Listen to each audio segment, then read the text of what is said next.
नमस्कार। आज हम इतिहास के उन पन्नों को पलटेंगे जहां वीरता, स्वाभिमान और शौर्य की कहानियां लिखी गई हैं। जी हाँ, हम बात कर रहे हैं मारवाड़ के गौरवशाली राठौड़ राजवंश की। ये वो कहानियां हैं जो न सिर्फ सुनने में अच्छी लगती हैं, बल्कि कम्पिटिटिव एग्जाम्स के नजरिए से तो ये बेहद जरूरी हैं। तो चलिए रणबंका राठौड़ के नाम से मशहूर इस वंश के शानदार सफर को शुरू से समझते हैं। तो देखिए, आज हम इस पूरे टॉपिक को कैसे कवर करेंगे। सबसे पहले हम राठौड़ वंश का एक इंट्रोडक्शन लेंगे कि आखिर ये थे कौन। फिर देखेंगे कि इनकी स्थापना और विस्तार कैसे हुआ। इसके बाद हम राव जोधा, राव मालदेव और राव चंद्रसेन जैसे बड़े बड़े शासकों की कहानियों में उतरेंगे। और हाँ, आखिर में हम एग्जाम के लिए कुछ जरूरी फैक्ट्स और सवालों को भी देखेंगे। आपने ये शब्द कई बार सुना होगा, रणबंका राठौड़। अच्छा, इसका मतलब क्या है? इसका मतलब है रण में बांका, मतलब युद्ध में इतना पराक्रमी कि उससे हराया ही ना जा सके।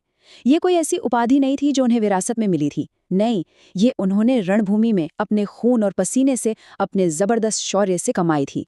तो ये शब्द ही उनके पूरे चरित्र को बता देता है। तो चलिए कहानी एकदम शुरू से शुरू करते हैं। सबसे पहले ये समझना जरूरी है कि ये राठौड़ कौन थे, कहाँ से आए थे और कैसे मारवाड़ की धरती पर इनके राज की नींव पड़ी, क्योंकि सारी कहानी की जड़ें तो यहीं से जुड़ी हैं। देखिए, राठौड़ों को सूर्यवंशी राजपूत माना जाता है, मतलब सूर्यदेव के वंशज। अब इनकी उत्पत्ति को लेकर इतिहासकारों में दो मेन थ्योरीज हैं। कुछ कहते हैं कि ये कन्नौज के गहड़वाल वंश से थे, जयचंद गहड़वाल के वंशज। वहीं जोधपुर राज्य की ख्यात में लिखा है कि इनका संबंध दक्षिण भारत के राष्ट्रकूट वंश से था। खैर, जो भी हो, ये तो तय है कि इनका मुख्य शासन क्षेत्र राजस्थान का मारवाड़ रहा और इस जबरदस्त वंश की नींव रखी थी राव सिंहा ने लगभग 1226 ईस्वी के आसपास। अच्छा, अब हमें ये तो पता चल गया कि शुरुआत किसने की। तो अब ये देखते हैं कि कैसे एक छोटी सी जागीर से शुरू होकर इस वंश ने धीरे धीरे पूरे मारवाड़ पर अपनी ताकत का परचम लहराया। ये कहानी है संघर्ष की, हिम्मत की और दूर की सोचने की। ये है राव सिंहा, मारवाड़ में राठौड़ वंश के आदि पुरुष, मतलब फाउंडिंग फादर। उस समय जब उत्तर भारत में राजनीतिक उथल-पुथल थी, वो कन्नौज या बदायूं से मारवाड़ आए। यहाँ पाली के जो पालीवाल ब्राह्मण थे, वो लुटेरों से बहुत परेशान थे। तो उनकी रक्षा करने के लिए राव सिंहा ने यहाँ अपना दबदबा बनाया और बाड़मेर के पास खेड़ को अपनी पहली राजधानी बनाया। बस यहीं से मारवाड़ में राठौड़ सत्ता का वो बीज बोया गया जो आगे चलकर एक विशाल पेड़ बना। राव सिंहा के बाद भी वंश का विस्तार रुका नहीं। 1291 में उनके पोते राव दूहड़ ने एक बहुत ही महत्वपूर्ण काम किया। वो दूर कर्नाटक से अपनी कुल देवी नागनेची माता की मूर्ति लाए और नागाना गांव में स्थापित की। सोचिए, ये सिर्फ एक मूर्ति लाना नहीं था, ये पूरे वंश को एक आस्था के धागे से जोड़ना था। फिर 1395 में राव चुंडा ने मंडोर को अपनी राजधानी बनाया, जो कि एक टर्निंग पॉइंट था। और 1427 आते आते राव रणमल ने मेवाड़ के साथ रिश्ते बनाकर अपना राजनीतिक प्रभाव मारवाड़ से भी बहुत आगे तक फैला दिया था। तो आप देख सकते हैं कि कैसे पीढ़ी दर पीढ़ी राठौड़ एक बड़ी शक्ति बनते चले गए। हाँ, राव सिंहा संस्थापक थे, लेकिन राव चुंडा को मारवाड़ में राठौड़ सत्ता का वास्तविक संस्थापक कहते हैं। क्यों? क्योंकि उन्होंने बिखरी हुई ताकत को एक जगह इकट्ठा किया। उन्हें मंडोर का मजबूत किला इंदा प्रतिहारों से दहेज में मिला था, जो एक गेम चेंजर साबित हुआ। मंडोर को राजधानी बनाकर उन्होंने राठौड़ों को एक स्टेबल सेंटर दिया। इतना ही नहीं, उन्होंने मारवाड़ में सामंत प्रथा भी शुरू की, मतलब अपने भाइयों और रिश्तेदारों को जागीरें दी, जिससे एक लॉयल मिलिट्री सिस्टम तैयार हुआ, जिसने राज्य को बहुत मजबूती दी। अब हम बात करेंगे मारवाड़ के उस शासक की जिनका नाम आज भी जोधपुर शहर की पहचान है, राव जोधा। एक ऐसा राजा जिसने सब कुछ खोकर भी हिम्मत नहीं हारी और एक ऐसे शहर और किले की नींव रखी जो आज भी सीना ताने खड़ा है। राव जोधा की कहानी किसी फिल्म से कम नहीं है। सोचिए, 1438 में मेवाड़ में उनके पिता राव रणमल की हत्या हो जाती है और मेवाड़ की सेना मंडोर पर भी कब्जा कर लेती है। जोधा को अपनी जान बचाकर भागना पड़ता है। इसके बाद शुरू होता है 15 साल का लंबा और मुश्किल संघर्ष। उन्होंने बीकानेर के पास काहूनी गांव में रहकर अपनी ताकत वापस जुटाई, लेकिन हिम्मत नहीं हारी और फिर 1453 में उन्होंने जबरदस्त वापसी की और मंडोर पर वापस कब्जा कर लिया। ये उनकी जिद की जीत थी। इसके बाद उन्होंने मेवाड़ से संधि की और 1459 में एक नई और सुरक्षित राजधानी जोधपुर की नींव डाली। मंडोर जीतने के बाद जोधा के सामने सबसे बड़ी चुनौती थी मेवाड़ से अपनी सीमाओं को सिक्योर करना। यहाँ उन्होंने लड़ाई की जगह दिमाग से काम लिया। आवल बावल की संधि उनकी कूटनीति का सबसे बड़ा सबूत है। बड़ा दिलचस्प नाम है ना? आवल मतलब आंवला और बावल मतलब बबूल। सीधी सी बात थी, जहां तक हरी भरी जमीन और आंवले के पेड़ हैं वो मेवाड़ का, और जहां से रेगिस्तान और बबूल शुरू वो मारवाड़ का। सोजत को बॉर्डर मान लिया गया।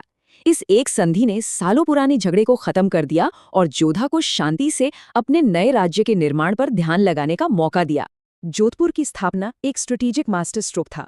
राव जोधा जानते थे कि मंडोर का किला एक मैदानी इलाके में है जो ज्यादा सुरक्षित नहीं है। उन्हें एक ऐसी राजधानी चाहिए थी जो किसी ऊंची पहाड़ी पर हो, जहां से चारों तरफ नजर रखी जा सके और जिस पर हमला करना नामुमकिन हो। और इसी के लिए उन्होंने चिड़ियानाथ पहाड़ी को चुना। फिर 1459 में इसी पहाड़ी पर जोधपुर शहर और मेरानगढ़ किले की नींव रखी गई। उनके इस एक फैसले ने आने वाली सदियों के लिए राठौड़ शक्ति का केंद्र तय कर दिया। मेहरानगढ़, इस नाम में भी एक गहरा मतलब छिपा है। मिहिर या मेहरान का मतलब होता है सूर्य, और जैसा कि हम जानते हैं राठौड़ खुद को सूर्यवंशी मानते थे, तो उन्होंने अपने आराध्य सूर्यदेव के सम्मान में किले का नाम मेहरानगढ़ रखा। इस किले की नींव को और मजबूत बनाने के लिए राजाराम मेघवाल नाम के एक व्यक्ति ने अपनी इच्छा से बलिदान दिया था, जिनकी कहानी आज भी सम्मान से सुनाई जाती है। तो ये किला सिर्फ एक इमारत नहीं है, ये मारवाड़ के गौरव और राव जोधा की दूर की सोच का प्रतीक है। अच्छा, राव जोधा ने जिस शक्तिशाली राज्य की नींव रखी थी, उसे उसकी बुलंदियों पर पहुंचाया राव मालदेव ने। फारसी इतिहासकारों ने उन्हें यूं ही नहीं, हिंदुस्तान का हशमत वाला शासक कहा था। इसका मतलब है हिंदुस्तान का सबसे शक्तिशाली राजा। तो चलिए मारवाड़ के सबसे प्रतापी शासक और उनकी जिंदगी की सबसे बड़ी लड़ाई के बारे में जानते हैं। ये आंकड़े ही राव मालदेव की ताकत की पूरी कहानी कह देते हैं। सोचिए जरा, अपने राज्य में 52 युद्ध जीतना और अपने राज्य को 58 परगनों तक फैला देना। उन्होंने मारवाड़ को एक छोटी मोटी रियासत से एक साम्राज्य में बदल दिया था। बीकानेर, मेड़ता, नागौर, अजमेर तक उनका दबदबा था, और उनकी यही बढ़ती ताकत दिल्ली के सुल्तान शेरशाह सूरी के लिए सीधा खतरा बन गई, और यहीं से गिरी सुमेल के युद्ध की जमीन तैयार हुई। जनवरी 1544, पाली के पास गिरी सुमेल का मैदान। एक तरफ दिल्ली का सुल्तान शेरशाह सूरी, जिसके पास 80,000 की विशाल सेना, तोपें और हाथी थे। दूसरी तरफ मारवाड़ के राव मालदेव की करीब 50,000 की सेना। हाँ, कागज पर शेरशाह की सेना बड़ी थी, लेकिन राजपूतों का शौर्य किसी भी गिनती पर भारी पड़ सकता था। जब 1 महीने तक दोनों सेनाएं आमने सामने खड़ी रहीं और शेरशाह को लगा कि वो सीधे सीधे नहीं जीत सकता, तो उसने धोखे का सहारा लिया। उसने मालदेव के 2 सबसे बहादुर सेनापतियों जैता और कुंपा के नाम से नकली चिट्ठियां लिखवाईं, जिनमें लिखा था कि वो शेरशाह से मिल गए हैं, और ये चिट्ठियां चालाकी से मालदेव के कैंप तक पहुंचा दी। अब मालदेव एक बड़ी दुविधा में फंस गए। क्या वो अपने सबसे वफादार सेनापतियों पर भरोसा करें या इस सबूत पर? दुर्भाग्य से उन्होंने शक को चुना और अपनी सेना का एक बड़ा हिस्सा लेकर मैदान से लौट गए। जब सुबह जैता और कुंपा को पता चला कि राजा उन पर शक करके चले गए हैं, तो अपने सम्मान पर लगे इस दाग को धोने के लिए उन्होंने सिर्फ कुछ हजार सैनिकों के साथ शेरशाह की 80,000 की सेना पर हमला बोल दिया। उन्होंने इतनी बहादुरी से लड़ाई लड़ी कि एक वक्त तो शेरशाह हारने वाला था। बड़ी ही मुश्किल से वो ये लड़ाई जीत पाया, और राजपूतों की इसी जबरदस्त वीरता को देखकर उसके मुंह से निकला, एक मुट्ठी भर बाजरे के लिए मैं लगभग हिंदुस्तान की सल्तनत गवा बैठा था। ये एक वाकया जैता और कुंपा के शौर्य को अमर कर गया। चलिए अब बात करते हैं एक ऐसे राजा की जिसने गुलामी से ऊपर अपने स्वाभिमान को रखा। राव चंद्रसेन, मालदेव के ही बेटे, जिन्हें मारवाड़ का प्रताप कहा जाता है, और ये उपाधि उनके संघर्ष और उनके उसूलों को बिल्कुल सही तरीके से बयां करती है। राव चंद्रसेन को मारवाड़ का प्रताप क्यों कहते हैं? क्योंकि उन्होंने बिल्कुल महाराणा प्रताप की तरह ही मुगल सम्राट अकबर की गुलामी कभी स्वीकार नहीं की। उन्होंने अपना राजपाट खो दिया, पूरी जिंदगी पहाड़ों और जंगलों में भटकते रहे, लेकिन कभी अपना सिर नहीं झुकाया। अकबर के 1570 के नागौर दरबार में वो गए तो थे, लेकिन वहां का माहौल देखकर बिना झुके ही वापस लौट आए। उन्हें भूला बिसरा राजा भी कहते हैं, क्योंकि इतिहास ने उनके संघर्ष को वो जगह नहीं दी जिसके वो हकदार थे। शायद इसलिए क्योंकि उनके बाद उनके भाइयों ने मुगलों से हाथ मिला लिया था। लेकिन देखिए, किसी भी राज्य की विरासत सिर्फ लड़ाइयों से नहीं बनती। राठौड़ों ने जहां एक तरफ तलवार से अपना राज कायम किया, वहीं दूसरी तरफ कला और संस्कृति को भी बढ़ावा दिया। और इसका सबसे खूबसूरत उदाहरण हमें उनकी चित्रकला में मिलता है। मारवाड़ स्कूल ऑफ पेंटिंग की सबसे बड़ी पहचान है लाल और पीले रंगों का जबरदस्त इस्तेमाल, जो यहाँ के रेगिस्तानी माहौल को दिखाता है। जोधपुर की मेन स्टाइल में आपको दरबारी शानो शौकत और ढोला मारू जैसी प्रेम कहानियां दिखेंगी। वहीं इसकी दूसरी सब स्टाइल्स में आम जिंदगी की झलक मिलती है, जैसे नागौर के चित्रों में पुरुषों की ऊंची ऊंची पगड़ियां या जैसलमेर के चित्रों में ऊंट और रेगिस्तान के टीले। ये कला दिखाती है कि राठौर शासक सिर्फ योद्धा ही नहीं, कला के पारखी भी थे। तो हमने पूरा इतिहास तो समझ लिया, अब वक्त है ये देखने का कि हमें कितना याद रहा। ये सेक्शन खास तौर पर एग्जाम की तैयारी के लिए है, तो चलिए कुछ जरूरी सवाल देख लेते हैं। तैयार हैं?